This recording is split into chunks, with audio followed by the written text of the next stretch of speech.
Hey everybody, Fern here. So today I thought we could do something a little different. I am swamped with homework and it is gearing up to be a winter storm here in Oregon over the week, so I don't have a lot of opportunities to go hiking. So today I wanted to take you with me on one of my biggest hiking failures. Let's talk about what I could have done better, what I plan on doing next time, and of course, what you can all learn to not make the same mistakes that I did. So, let's talk about it.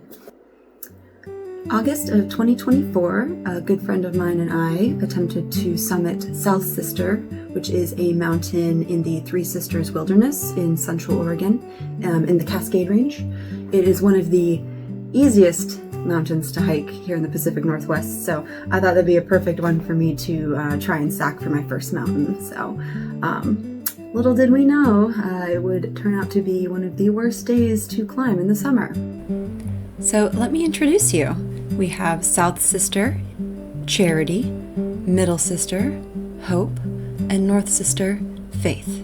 These are the three sisters. We got to the trailhead bright and early, ready to make the long trek up the mountain. As you can see, I was bright-eyed and bushy-tailed, ready to go. South Sister is 10,358 feet, but the hike itself is about 12.5 miles, with an elevation gain of 5,036 feet. And you can feel that elevation right away. It's just up and up. And here is where I made my first mistake. This is Maureen Lake. It is about 5.8 miles into the trail and 1,515 feet elevation gain. And most people camp here and acclimate to the elevation before they summit the mountain. This is what I should have done. I should have at least stopped to have some lunch, take a break, drink some water, maybe acclimate a little bit to the elevation, but we pushed on. The storm was rolling in and we wanted to get to the top. So I have never had elevation sickness before. I didn't know the signs, I didn't know what to look out for, I didn't know how to take care of my body at that elevation. So when we kept climbing, the storm kept getting worse and I kept feeling worse. I wasn't hungry, I wasn't thirsty, we just kept pushing on.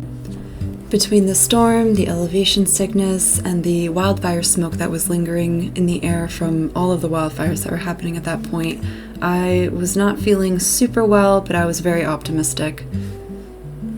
By the time we got here to the false summit, I knew that something was wrong. I had no appetite, I did not want to drink any water, I felt like I was forcing it down, and I just wanted to get up there to the top. Unfortunately, the last mile is called the Red Mile, and it is the most grueling part of this entire hike. Fully exposed red rock, sharp ridges on each side, nothing to hold on to, slippery rocks. It was just terrible. I think we made it about halfway through, so 0.5 miles from the top of the mountain, and at that point, I had to turn around. I felt terrible for so many reasons, not just because I was stumbling and feeling queasy, but because we were so close to the top and just I could not make it. So we both made the decision to turn around for safety reasons, and he didn't want to leave me alone, so of course we both turned around. This would eventually be for the best though, because the storm picked up, and if we would have been to the top, we would have been right in the middle of a giant wind and thunderstorm. So it was actually a blessing in disguise.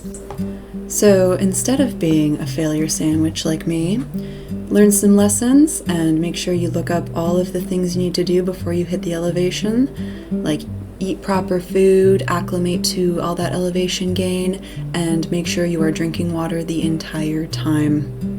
Don't forget to take a little break, look at the flowers. It's worth it. So, that is my story about how I failed to summit South Sister. I really hope that you enjoyed and learned a lot of lessons, because I know I did. I'm going to drink water the entire time, take extra snack breaks, stop at Maureen Lake to either take a long break or probably camp, and that way I can just leave my tent and stuff and not bring it all up to the mountain, and it'll be great. So I hope you enjoyed. Don't forget to like, subscribe, follow, all those things. Don't forget to follow my Instagram to get more behind the scenes, just things on my day-to-day life and all of my photography. And I hope you enjoyed. I'll see you out there.